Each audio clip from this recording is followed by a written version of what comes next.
వక్రతుండ మహాకాయ సూర్యకోటి సమప్రభా నిర్విఘ్నం కురు మే దేవా సర్వకార్యేషు సర్వదా. గురుబ్రహ్మా గురుర్విష్ణుః గురుర్దేవో మహేశ్వరః గురుః సాక్షాత్ పరబ్రహ్మ తస్మై శ్రీ గురవే నమః. శ్రీమద్ విరాట్ పోతులూరి వీరబ్రహ్మేంద్ర స్వామి వారి సంపూర్ణ జీవిత చరిత్ర. 6వ రోజు పారాయణం. జీవుడి చతుర్దశలు. వీర పాపమాంబకు పిండోత్పత్తి క్రమమును వివరించిన వీరంభొట్లయ్య మాతృగర్భము నుండి బయటపడిన జీవుడి చతుర్దశ లక్షణములను ఈ విధంగా బోధించాడు. మాతృగర్భము నుండి విడుదలై భూమిపైన పడిన ఆ శిశువుకి జ్ఞానము అనేది లవలేశమైనా లేక, పురిటి మంచంలో తన మలమూత్రములలో దొర్లుతూ కదలలేక, వాటిపై ముసిరే ఈగలు దోమలను తోలుకునే శక్తి లేక విపరీతంగా దుఃఖిస్తాడు. మాతృగర్భమునందు ఉండే దోషాలన్నింటినీ దాటుకొని బయటపడినప్పటికీ కిసరులు, పోరులు, సంధులు తదితర రోగాలు, ముట్టు దోషాలు అనుభవిస్తూ వాటి నివారణ నిమిత్తం తల్లిదండ్రులు ఇచ్చే ఔషధాలను మృంగలేక దుఃఖిస్తాడు. అంతేనా, ప్రతి నెలలోనూ బాధారిష్టము చేత బాధలు పడుతూ అనేక గ్రహ బాధలు అనుభవిస్తూ ఎట్టకేలకు భగవంతుని అనుగ్రహం చేత 4-5 సంవత్సరాలు గడుపుతాడు. అనంతరం 5వ సంవత్సరంలో అక్షరాభ్యాసం చేయబడి ఉపాధ్యాయులు చెప్పిన చదువు చదవలేక దెబ్బలు తింటూ బాధపడతాడు. ఈ విధంగా 18 సంవత్సరాలు గడుపగానే తల్లి తండ్రులు ఒక కన్యను చూసి వివాహం చేస్తారు. అప్పుడు యవ్వన మదముతో యుక్తాయుక్త విచక్షణ మరచి సమయాసమయములు పాటించకుండా తన భార్య యందు సంగమించి సంతానాన్ని పొంది వారి పోషణార్థం ధనవంతుల వద్ద సేవకుడవుతాడు. అలా సేవలు చేసి సంపాదించిన ధనంతో పిల్లలను పెంచి పెద్ద చేసి వారికి పెళ్లి, పేరంటాలు తదితర శుభకార్యాలు చేసి తన కుటుంబ సంరక్షణకు తన సంపాదనే కారణమన్న భావంతో బలహీనులను, అమాయకులను బాధించి మరింత ధనాన్ని సంపాదించి సంపాదనే ముఖ్యమన్న భావంతో జీవిస్తూ కాలాన్ని గడుపుతూ కలనైనా పరమాత్మని తలచనే తలచడు. ఇక జీవుడి చివరి దశలో వార్ధక్యము వచ్చి కళ్ళు, చెవులు, కాళ్ళు, చేతులు తదితర అవయవాలు పనిచేయని దుస్థితిలో ముందుగా తన భార్యని పిలిచి తనని పైకి లేపమని అర్థిస్తాడు.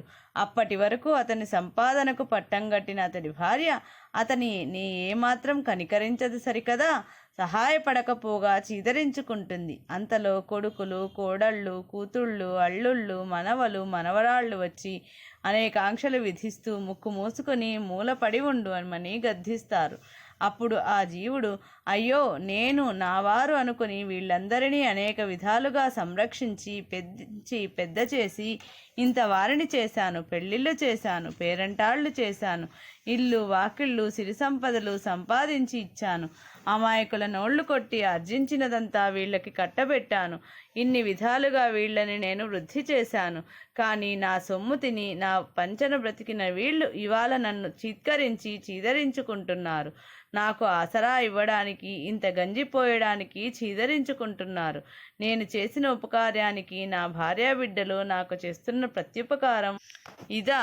అయ్యో, తెలిసి ఈ దుస్థితిని కొని తెచ్చుకున్నానే. ఒక్కసారైనా ఒక్క క్షణమైనా ఆ భగవంతుని తలుచుకోకుండా వ్యర్థ జీవితాన్ని గడిపి ఈ హీన స్థితిని కోరి తెచ్చుకున్నానే. ఈ స్థితిలో నాకు సుఖమునిచ్చి రక్షించేవారు ఎవరైనా ఉన్నారా అని వాపోతూ విచారిస్తుంటారు.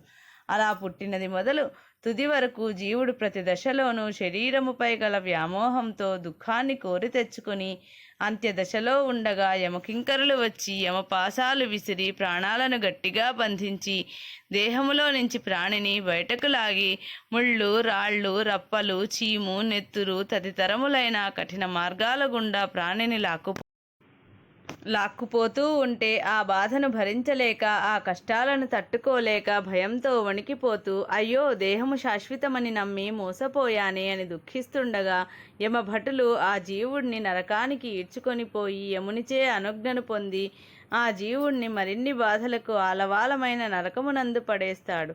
ఆ నరకంలో జీవుడు అనేక బాధలను అనుభవిస్తూ అలవి కానంతటి దుఃఖాన్ని అనుభవిస్తాడు.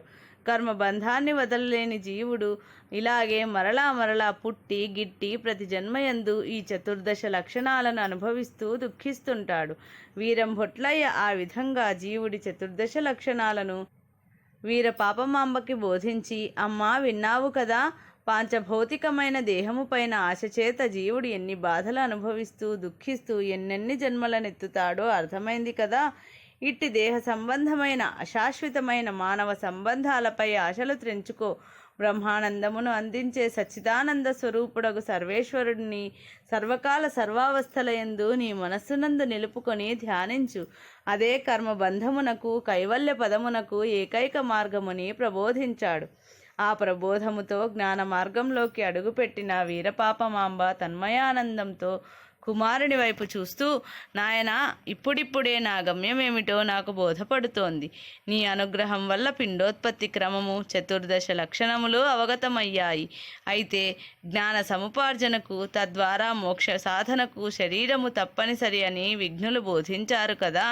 మరి ఈ శరీరము ఎట్లు ఏర్పడుతుందో చెప్పుమని అడిగింది. వీరంభొట్లయ్య చెప్పిన సాంఖ్యయోగము. వీరంభొట్లయ్య చిరుమందహాసం చేసి, తల్లి, నీ కోర్క బహు సమంజసముగా ఉంది. ఈ జగత్తు పంచతత్వముల సమ్మిళితము. పంచభూతములు అనునవి ఈ పంచతత్వములకు అవ్యక్త రూపములు. ఈ అవ్యక్త రూపములకు మూలము ప్రణవాక్షర సహిత పంచాక్షరీ మహామంత్రము. ఈ మహామంత్రమును వివరిస్తాను, శ్రద్ధగా ఆలకించు. ప్రణవాక్షర సహిత పంచాక్షరీ మహామంత్రము ఓం నమఃశివాయ. ఈ మహామంత్రమునందు జగత్తుకే మాతాపితరులైన పార్వతీ పరమేశ్వరుల శక్తి ఉన్నది.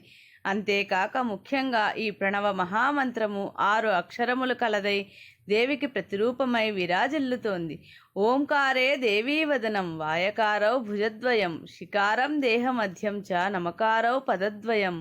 అంటే ఈ ప్రణవ మంత్రమునందు గల 6 అక్షరములలో మొదటిదైన ఓంకారము ఆదిశక్తి ముఖకమలముగాను, నమ అనునవి దేవి పాదములుగాను, షి అనునది దేవి నడుముగాను, వా యా అనునవి దేవి భుజములుగాను చేర్చబడి ఈ 6ను దేవీ రూపమైన ఓం నమఃశివాయ మహామంత్రముగా నిర్మితమైంది. అంతేకాదు ఈ మహామంత్రము నుండి ఈ ప్రపంచమునకు మూలమైన పంచభూతములు ఉద్భవించాయి.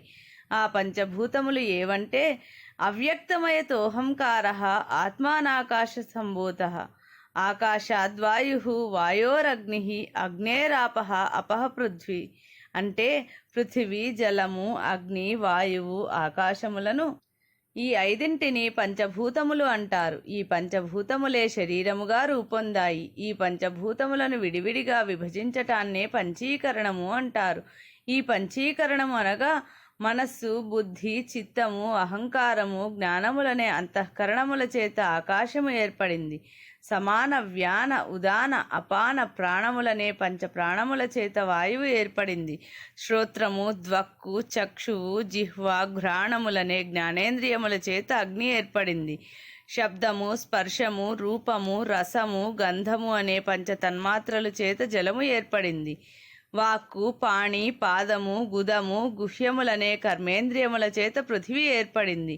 ఈ పంచభూతముల నుండి పుట్టిన పంచతన్మాత్రలు పంచీకృతములై ఇంద్రియములను, వాటి వికారములను, సత్వరజస్తమములను, త్రిగుణములను, స్థూల సూక్ష్మ కారణ శరీరములను, కామ, క్రోధ, లోభ, మోహ, మద, మత్సర్యములు అను అరిషడ్వర్గములను, వీటన్నింటితో ఉండెడు జీవుడు అను అవ్యక్త నిక్షేపావరణమును త్యజించి తనకు తానే తరించి విచారించి పంచభూతముల వికారములకు లొంగక స్థిరముగా చెలించక ఉండుటయే సాంఖ్యయోగము. అట్టి సాంఖ్యయోగము ద్వారా జీవుడు పరమాత్మని గుర్తించుటయే ఆత్మజ్ఞానము. అట్టి ఆత్మజ్ఞానంతో పరమాత్మను కనుక్కున్నప్పుడు సర్వ ప్రపంచము నిశ్శేషమై పరబ్రహ్మము ఒక్కటే శాశ్వతమై నిలుచును.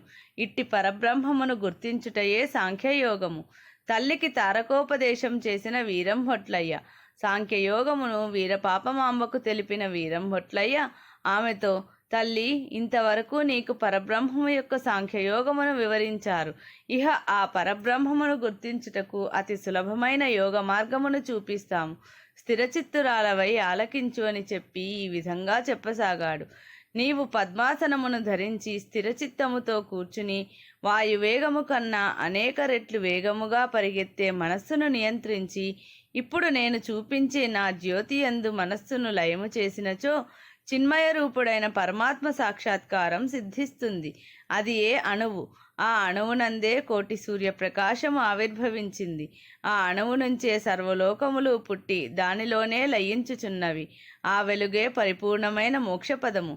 అజ్ఞానము అనే తిలను పిండి తైలము తీసి చక్షువులు అనే ప్రమిదలో తైలమును పూసి జీవన భ్రాంత్యమనే వత్తిని వేసి నిర్వికారము అనే అగ్నిచే ఆ వత్తిని వెలిగించి అప్పుడు సిద్ధించే పరంజ్యోతి యందు మనస్సును లగ్నము చేసి తత్ఫలితంగా లభించే బ్రహ్మానంద ప్రవాహములో మునిగి తరించు.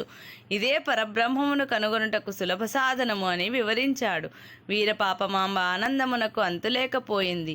అంతకాలము తన పుత్రుడని భ్రాంతి చెందిన వీరంభొట్లయ్య తనకి వైరాగ్యంతో పాటు పిండోత్పత్తి క్రమము, జీవిత చతుర్దశలు, సాంఖ్యయోగములతో పాటు తారకోపదేశము కూడా చేసి తనకి పుత్రుడు, గురుడు, పరమాత్ముడు అయ్యాడు. ఇతడు ఇంతటి మహానుభావుడని ఆనాడు ఇతనిని ప్రసాదిస్తూ అత్రి మహర్షి చెప్పిన మాట యథార్థం. కానీ తానే పుత్ర వ్యామోహంతో ఇంతకాలం ఇతనిని సామాన్య మానవుడిగా భావించి భ్రమించింది. కానీ ఇప్పుడు ఇతడి జ్ఞాన సంపదని తరచి విచారించి చూడగా ఆ పరమాత్ముడే ఇలా మానవ రూపంలో వీరంభొట్లయ్యగా అవతరించాడని స్పష్టమవుతోంది. ఇట్టి మహానుభావుడని పుత్రునిగా బడచిన తన జన్మమే జన్మము కదా. వీరపాపమాంబ ఆనందంతో ఆనందాశ్రువులను కారుస్తూ, నాయనా, మా పూర్వపుణ్యవశమున మాకు పుత్రుడిగా అవతరించిన నిన్ను నేనేమని కొనియాడగలను? నా దురదృష్టం కొద్దీ భ్రాంతిలో పడి ఇంతకాలం నిన్ను గుర్తించలేక నా కాలమంతా వ్యర్థం చేశాను నాయనా. సాంఖ్యకారకములు బోధించి నీవు నా భ్రాంతికి మూలమైన సకల సంకల్పాలను దహించావు. ఇక పరిపూర్ణ యోగమును బోధించి నన్ను కృతార్థురాలిని గావించుమని వేడుకొన్నది. వీరంభొట్లయ్య మందహాసము చేసి, తల్లి, నీవు కోరినట్లే పరిపూర్ణమును బోధిస్తాను. నీ నేత్రాలను మూసుకుని మనోదృష్టిని లక్ష్యమునందు నిశ్చలముగా నిలిపి అస్థిరమైన మనస్సును ఎటూ కదలనివ్వక స్థిరముగా నుంచి నీలోనికి నీ దృష్టిని నిలిపి సర్వావస్థలయందు పంచేంద్రియములకు గోచరములగు సచ్చిదానంద స్వరూపమైన ఆత్మజ్యోతిని గ్రహించి బాహ్యంతర ప్రపంచమును మిథ్యగా భావించి సర్వం ఖల్విదం బ్రహ్మ అన్న ఆర్యోక్తిని అనుసరించి ఈ సర్వస్వము బ్రహ్మమే అని గ్రహించు. అట్టి స్వస్వరూపంపైన బ్రహ్మమును తెలిసిన వారే ముక్తి పొందుతారు. నీవు ఐక్య సంధానమును గ్రహించి తరించు అని తెలిపాడు. వీరపాపమాంబ సంతోషాంతరంగురాలై, నాయనా, మాయని గ్రహించడానికి నేనెంతటి దానిని? నా అజ్ఞానం చేత నీ నిజతత్వాన్ని గ్రహించలేక ఇంతకాలం నిన్ను నా కుమారుడని భావించాను. నిన్ను మాకు ప్రసాదించిన అత్రి మహర్షి నీవు స్వయంభూవని ఎన్నో సాక్ష్యములతో తెలిపిన విషయాలను సైతం మర్చిపోయాను. ఇప్పుడు నాకు అర్థమైంది, నువ్వు సామాన్యుడివి కావు. నీవు విశ్వరూపుడవైన సాక్షాత్తు శ్రీ విరాట్ విశ్వకర్మ మహాప్రభుడవే కానీ వేరు కాదు. సర్వాత్మస్వరూపుడవైన నీవు ఇక నీ మాయలని నా మీద ప్రదర్శించకుండా నన్ను కటాక్షించి నీ భక్తురాలిగా అనుగ్రహించు. నాకు పరిపూర్ణ జ్ఞానమును ప్రసాదించు అని ప్రార్థించింది. నిన్నటిదాకా ఆమె ఆయనకి మాతృమూర్తి. నేడు ఆ మాతృమూర్తే ఆయనకి శిష్యురాలై భక్తురాలై ఆయనలో సద్గురువుని అవతార పురుషుణ్ణి దర్శించింది. ఆమెలో వచ్చిన ఆ మార్పును గ్రహించిన వీరంభొట్లయ్య ఆమెను కరుణిస్తూ, అమ్మా, ఒకే ఒక్క నిమిషం నీ నేత్రములను మూసి ఉంచుమని ఆదేశించాడు. వీరపాపమాంబ ఆ ఆదేశాన్ని శిరసావహిస్తూ భక్తితో కళ్ళు మూసుకుంది. నిమిషం తర్వాత, అమ్మా, అనుజ్ఞ ఇస్తున్నాను, నేత్రాలు తెరిచి నా విశ్వరూపాన్ని దర్శించుమని తెలిపాడు వీరంభొట్లయ్య. ఆ మాట వింటూ వీరపాపమాంబ ఉత్కంఠభరిత హృదయరాలవుతూ నేత్రాలను తెరిచింది. వీరంభొట్లయ్య గారి విశ్వరూప ప్రదర్శనము. వీరపాపమాంబ నేత్రాలను తెరవగానే తన కళ్ళకి కానవచ్చిన అత్యద్భుత విశ్వరూప సందర్శనాన్ని గాంచుతూ అప్రతిహురాలైపోయింది.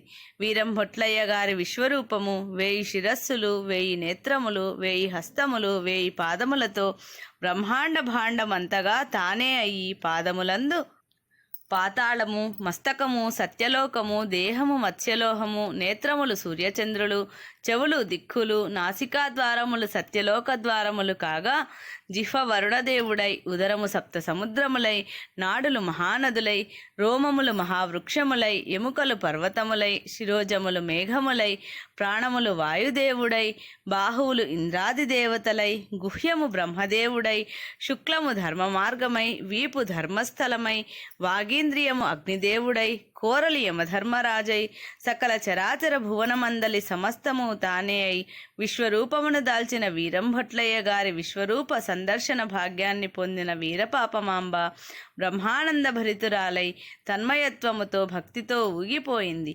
ఆ దివ్య భవ్య విశ్వరూప సందర్శనాన్ని ఆమె నేత్రద్వయం ఎంతోసేపు భరించలేకపోయింది.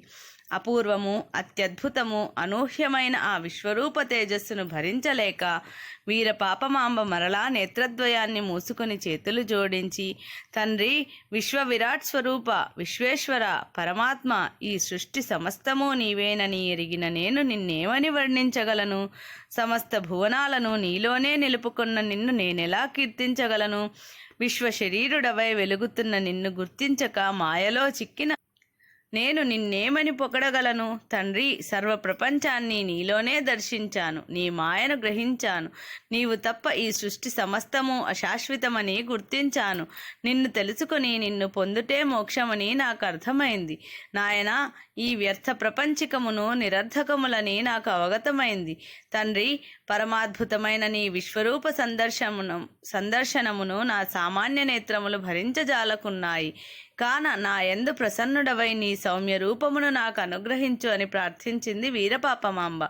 వీరంభొట్లయ్య గారు ఆమె ప్రార్థనను మన్నించి తన విశ్వరూపాన్ని ఉపసంహరించుకుని యథాప్రకారము ఆమె ముందు నిలిచి తన అమృత హస్తంతో ఆ తల్లి నేత్రాలను తుడిచి చిరునవ్వుతో, అమ్మా, ఏమైంది నీకు? ఎందుకిలా భ్రాంతి చెందావు అని అడిగారు.